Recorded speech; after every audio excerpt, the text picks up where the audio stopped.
أعوذ بالله من الشيطان الرجيم بسم الله الرحمن الرحيم Asyhadu alla ilaha illallah wa asyhadu anna Muhammadar Rasulullah. Rabbi shrah li sadri wa yassir li amri wahlul 'uqdatam min lisani yafqahu qawli. Puji syukur kehadirat Allah Subhanahu wa taala yang Maha Pengasih lagi Maha Penyayang. Karena dengan berkat rahmat hidayahnya, kita masih bisa berkumpul di tempat yang semoga Allah selalu muliakan ini. Hamba-hamba yang dimuliakan Allah, Assalamualaikum warahmatullahi wabarakatuh.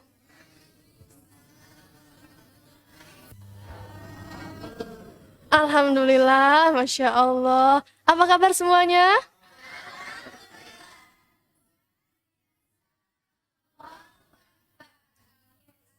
Alhamdulillah ya, saya juga baik di sini.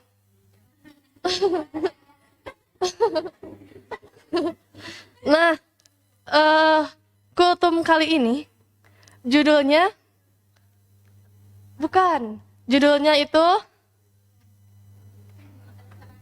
bukan. Tema kemarin siapa yang tahu?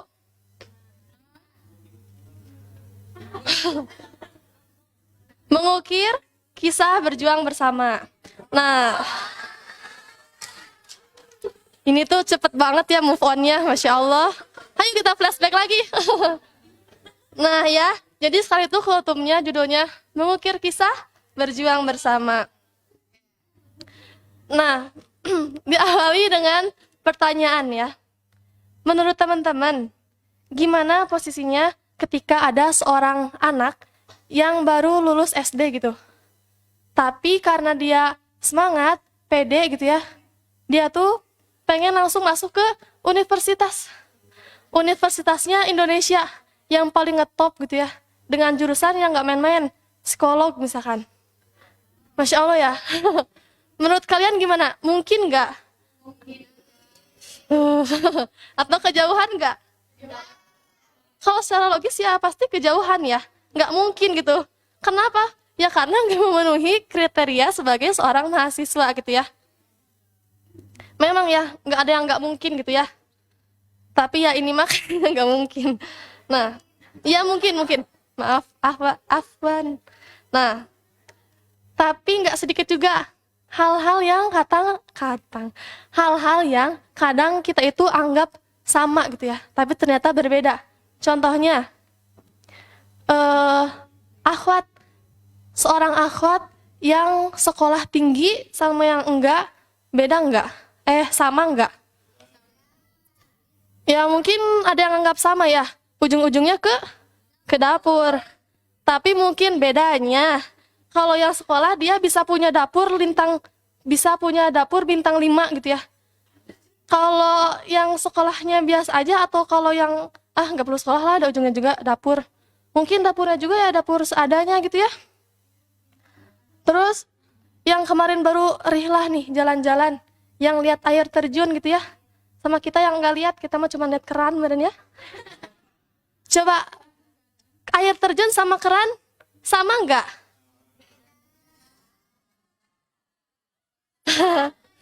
Ada samanya ya, sama-sama ngeluarin air, nerjunin air. Apa? Ngocorin air apa sih? Ya itu kan mengalirkan air gitu ya. Tapi bedanya kalau air terjun mungkin indah, airnya jernih, bersih, seger, instagramable banget buat difoto ya. Kalau misalkan keran ya airnya tergantung sama toren yang ada. Kalau belum dikuras kuning, kalau baru dikuras kosong ya, nggak ada. Nah, terus nggak instagramable gitu ya. Masa iya kita difoto di pinggir keran itu cekrek, kan kurang estetik gitu ya. Jadi ya sama-samanya juga tetap gitu ya, ada bedanya. Atau yang terakhir nih, yang paling spesial.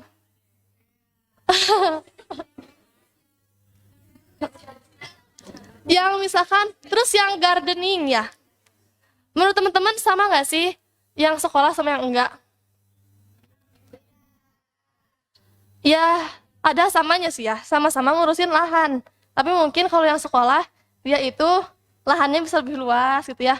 Bisa, ya, bisa juga, bisa juga dia ngurusin manajemennya gitu ya.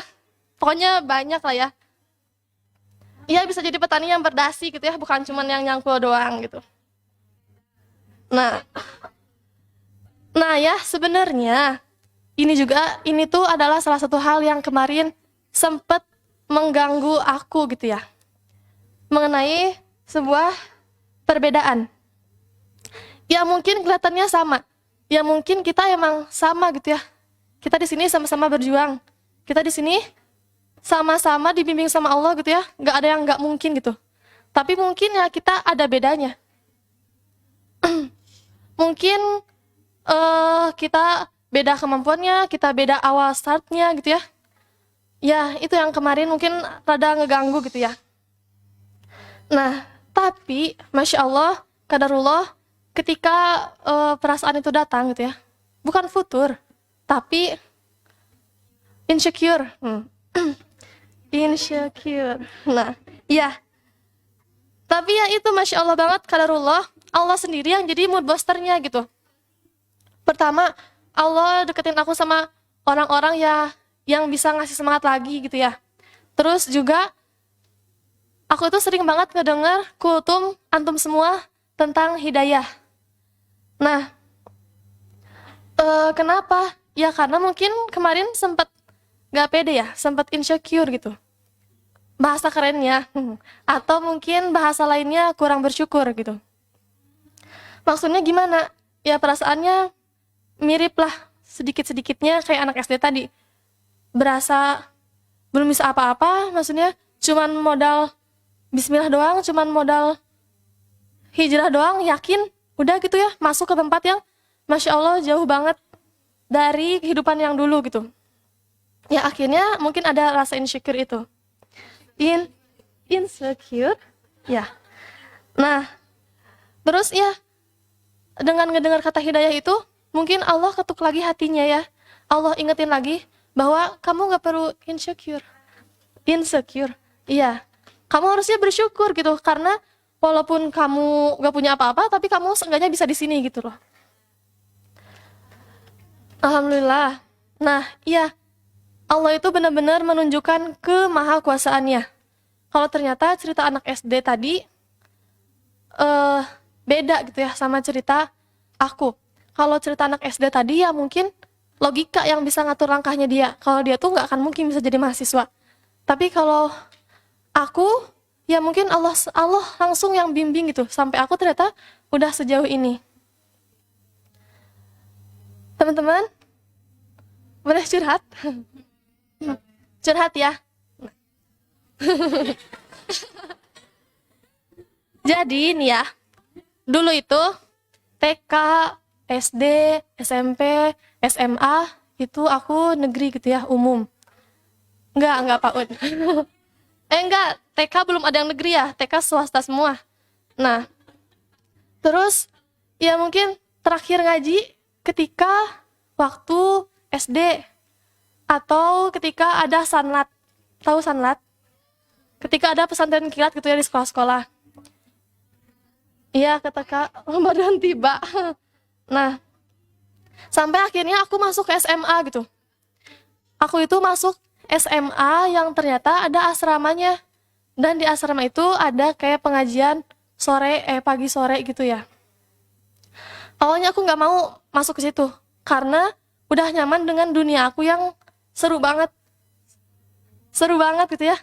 Main, terus bimbel gitu ya, terus ya rame banget ya, lomba-lomba gitu ya, seneng banget pokoknya, rame banget gitu. Terus tiba-tiba harus disuruh ke asrama, harus disuruh ngaji lagi gitu ya, padahal kalau sanat aja seringnya tuh dispen gitu ya, kabur. Nggak dispen gitu ya. Nah, tapi ya gimana lagi gitu ya, kalau aku nggak mau masuk ke situ, terus udah mah pertanian gitu ya, gak mau ngapain gitu ya, mainin tanah, jijik gitu ya dulu. Tapi ya akhirnya mau aja, karena kalau enggak Aku dimasukin pesantren, tambah nggak mau. Takut dulu ya kalau nggak dengar kata pesantren tuh, ih pesantren, ih ya Allah, nauzubillah min zalik gitu ya, jangan sampai masuk. Tapi ternyata ya sekarang ada di pesantren, masya Allah. Dan bahwa Allah itu benar-benar punya rencana yang terbaik, lebih baik daripada apa yang kita bayangin gitu ya. Di asrama sana, aku belum berkerudung sampai lulus kemarin belum. Dan sholat juga masih lalai gitu ya, masih berat banget untuk sholat tuh. Nah, tapi di sana ya Allah sedikit-sedikit kasih pelajaran gitu. Di sana belajar lagi sholat gitu ya. Terus ketemu sama teman-teman yang masya Allah sederhana banget, yang ke sekolah tuh pakai sepatu yang di-sol gitu ya. Terus tasnya tuh yang udah sobek gitu, tapi mereka tuh tetap apa ya, semangat gitu ya, tetap berprestasi gitu. Nggak ada gengsi-gengsi gitu ya. Beda mungkin sama kehidupan aku yang dulu yang dikit-dikit gengsi gitu ya. Nah terus belajar lagi tentang kesederhanaan, tentang tanggung jawab gitu ya, gimana kita ngurus diri kita sendiri yang ada di asrama gitu. Terus juga kalau lagi praktek nih ya, kalau lagi belajar, kadang guru-guru tuh suka nyelipin dalil gitu, kayak misalkan kita tuh harus bismillah dulu gitu apa-apa tuh. Terus juga tanaman itu berzikir loh gitu sama Allah, sampai akhirnya ketika aku di sini aku ketemu sama yusabbihu lillahi ma fis samawati wa ma fil ard, bahwa segala sesuatu yang ada di langit dan di bumi itu semuanya bertasbih sama Allah gitu ya. Kayak oh betul banget gitu ya yang apa guru aku sampaikan dulu. Terus juga tentang katanya gini, sebenarnya katanya kalau bertani itu ningkatin tawakal kita sama Allah cina. Aku tuh bingung ya, apa tawakal apa? Mungkin jualan juga tawakal ya. Ada yang mau menggerakkan hati mah mungkin Allah ya untuk beli. Tapi ternyata pas di sini aku ketemu sama surat Al-Waqiah halaman ke-15. Sebelah kiri warnanya biru. Nah, terus di situ tuh ya pokoknya ayatnya tuh tentang benih yang kamu tanam gitu. Apakah kamu yang menghidupkan atau kami gitu ya. Dan jawaban itu ya jelas-jelas Allah gitu ya. Karena kan tanaman itu ya emang makhluk hidup gitu ya. Jadi emang bener-bener Allah gitu. Kita mah cuman nanam doang gitu ya, cuman ngegali lubang tutup lubang doang gitu. Nah, terus yang kemarin Ustadz Syaiful sempat sampaikan juga. Ustadz Syaiful. Ya, yang Ustadz sempat sampaikan gitu ya. Bahwa untuk menyampaikan sesuatu itu harus pakai hati gitu ya. Nah, kalau di sini mungkin kalau menanam katanya harus pakai hati, katanya biar tanamannya bagus, katanya gitu. Kan aku awal-awal nggak mau ya menanam, nggak mau, jijik gitu ya, jijik banget, kotor. Tapi akhirnya ya nanam juga. Dan tanaman pertama aku itu jelek banget ya, karena emang asal-asalan gitu ya. Dulu aku nanam kacang, itu jelek banget, bedengannya miring. Terus apa ya, botak gitulah, sedikit gitu ya, jelek, pokoknya jelek banget dan ringan. Sedih banget gitu ya pokoknya mah. Nah, terus setelah tahu itu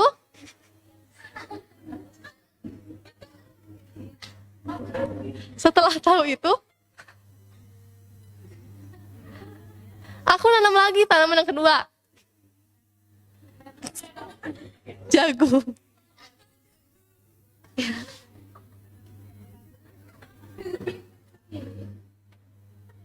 Nah, kalau jagung ini tuh aku rawat kayak anak sendiri gitu ya. Disayang. Iya gitu ya. Disayang gitu. Pokoknya kalau ada gulma, hama langsung basmi gitu ya. Dan ternyata hasilnya teman-teman ya, ketika masih mentah gitu ya, aku langsung ambil dari pohonnya, itu manis banget. Enak ya Allah. Manis gitu ya, walaupun masih mentah. Terus besar-besar, banyak gitu ya. Terus cantik banget. Bulunya tuh lembut gitu ya, kayak bisa dicatok. Jadi sayang gitu. Nah, ternyata emang bener gitu ya, pakai hati itu penting banget. Pakai hati itu penting banget gitu ya. Nah, teman-teman, curhat gak apa-apa ya? Nah, terus sebelum itu nih ya, ketika MPLS, ya, MPLS ya, tahu MPLS? Ya, masa pengenalan lingkungan sekolah. Ya, ya Teh Lilim ya. Nah, ketika MPLS itu, aku kan hijrah tuh ya ke Sumedang, pindah ke Sumedang. Nah, ternyata di sana tuh ketemu sama OB. Tahu OB? Apa? Salah. Orang Bandung.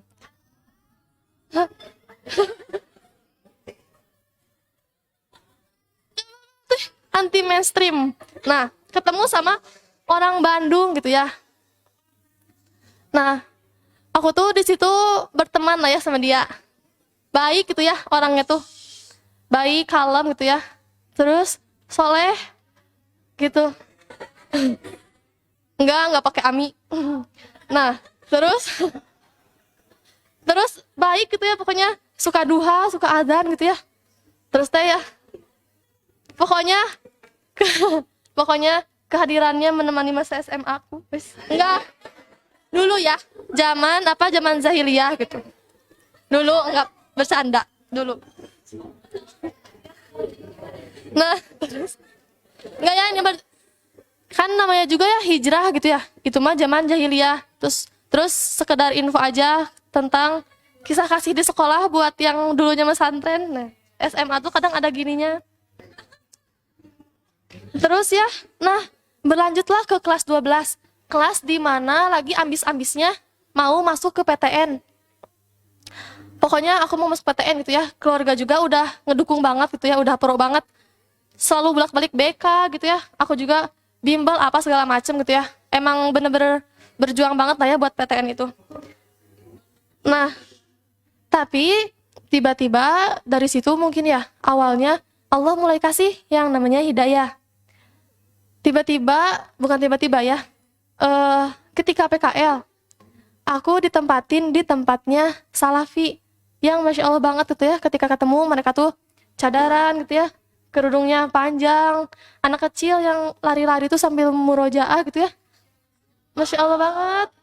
Sedangkan aku tuh ngelewat, pakai celana PDL, nyeker, bawa pacul, topi gede, terus SPF yang banyak, nggak usah enggak.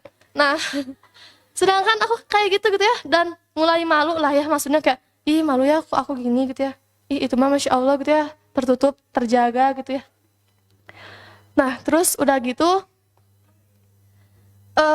aku di sana induk simangnya, induk apa ya namanya, induk Pinang, ya itulah pokoknya, sama Umi ya namanya. Nah beliau tuh ngajakin aku ke pesantren gitu ya, ke pesantren Pondok Tahfiz yang ada di situ. Karena waktu itu kita nanam pohon kurma waktu itu. Jadi si pohonnya mau disimpan di sana. Aneh ya? Enggak apa-apa, emang aku juga aneh. Nah, terus dikesampingkan ke sana gitu ya. Terus tahulah, oh ternyata ada ya yang ngaji gitu. Masya Allah banget gitu. Terus pas lihat tuh pertamanya dikira apa? Bukan posyandu, apa? Rumah yatim. Soalnya banyak anak kecil gitu ya. Ini teh apa gitu ya, rumah yatim gitu, ternyata pondok pesantren. Jadi dari anak masih kecil-kecil juga itu tuh mereka udah pada ngaji gitu ya, Masya Allah banget.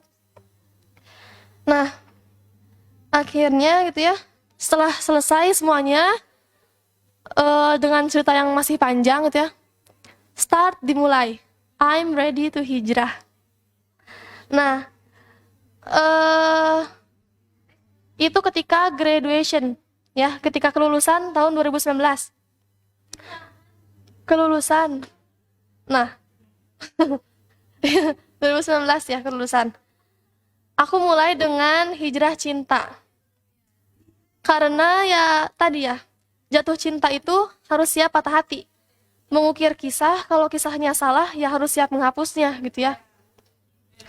Terus di sana awal-awal aku belajar pakai kerudung gitu ya, ke warung, pernah ditanya sama teteh warung, tumben mau kemana gitu ya. Terus aku tuh karena masih malu, aku ngejawabnya gini, enggak teteh, ini mah dingin. Karena dulu tuh malu, ya Allah ya. Karena dulu tuh malu pakai kerudung tuh ya. Terus pernah juga ketika awalan pakai rok gitu ya. Iya, 20 menit. Terus ketika awal pakai rok gitu ya, malu juga dibilang, ih riwe gitu ya. Ih, baju daging, mau di mana? Cenah gitu. Tapi ya udah gitulah ya. Memang harus kayak gitu dulu mungkin ya untuk berubah. Nah, akhirnya panjang lah ya. Akhirnya karena mau alih haluan, jadi aku izin untuk mondok. Setelah izin untuk mondok, jadi gap dulu setahun. Tahun 2020 itu aku belajar ngaji lewat YouTube. Terus aja gitu ya, nge-YouTube karena belum betul gitu ya. Masih tertukar A dan A. Terus terus juga pokoknya kayak Jim tiba-tiba ke ta gitu. Pokoknya masih jauh gitu ya, masih sering ketukar. Terus akhirnya belajar lah ya sedikit-sedikit. Terus pernah juga ikut ke pondok-pondok. Padahal nggak tahu itu teh, nggak tahu gimana, nggak tahu pondok apa juga ya. Yang penting mah pengen mondok gitu ya, pas dulu teh pengen ngafal gitu. Akhirnya ya emang bukan rezeki ya. Terus daftar ke Nakdis lah. Awal pernah tahfiz itu harus ngaji kan ya, sehari 5 juz. Itu kaget banget ya, karena gak kebayang ya ngaji 5 juz gitu, sejuz aja.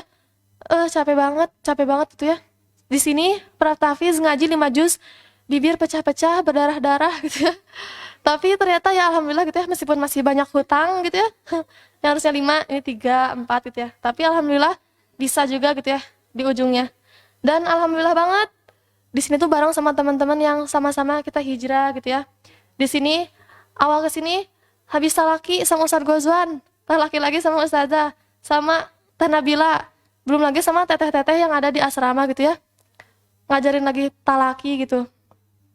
Dan ya alhamdulillah gitu ya, teteh-teteh makasih banyak ilmunya, semoga ya insya Allah sama kita terus diamalin ya setiap huruf-hurufnya gitu.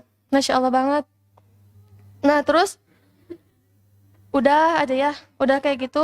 Terus juga ya masih kayak anak kecil tadi ya, banyak hal yang nggak tahu gitu tentang gimana cara baca hadis gitu ya. Terus nahwu sorof, ternyata gini gitu ya. Terus matan, dulu tuh apa itu matan gitu ya, aku nggak tahu matan. Nggak tahu matan gitu ya. Terus tapi ternyata ya Allah bimbing, ternyata udah sejauh ini gitu ya. Allah mampukan gitu ya, mampukan. Nah, tapi ya itu, karena kultum ini sebenarnya bukan sekedar cuman curhat ya, tapi mungkin untuk adik-adik yang nanti bakal kesini gitu ya, atau untuk teman-teman yang mungkin merasa, aku tuh belum punya apa-apa loh, aku tuh belum bisa apa-apa loh, aku tuh cuman baru modal hijrah doang loh, aku belum punya ilmu apa-apa loh. Nggak apa-apa banget, karena kita itu ya langsung dibimbing sama Allah gitu. Ketika aku ziyadah belum sesuai target, murojaah belum selancar teman-teman, tasmi masih bismillah la haula gitu ya. Tapi ya udah, semua tuh pasti ada jalannya gitu. Kata teman aku gini, "Maambu, lupa lagi aku. Susah itu bukan aib," katanya.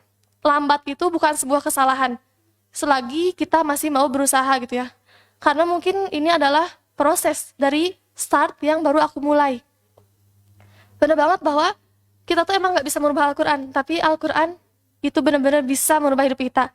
Sampai dalam waktu setahun, alhamdulillah aku pakai kerudung gitu ya, alhamdulillah udah pakai gamis, udah ya Allah maksudnya sholat gitu ya, udah mulai ya dilakuin lah ya maksudnya apa yang Allah perintahkan gitu sedikit-sedikit. Terus kita harus terus bersyukur ya, walaupun semuanya sulit, seenggaknya kita bersyukur udah dikasih nikmat hidayah sama Allah. Jadi obatnya insecure itu ya bersyukur gitu ya, bersyukur walaupun di sini susah, tapi seenggaknya kita udah ada di sini.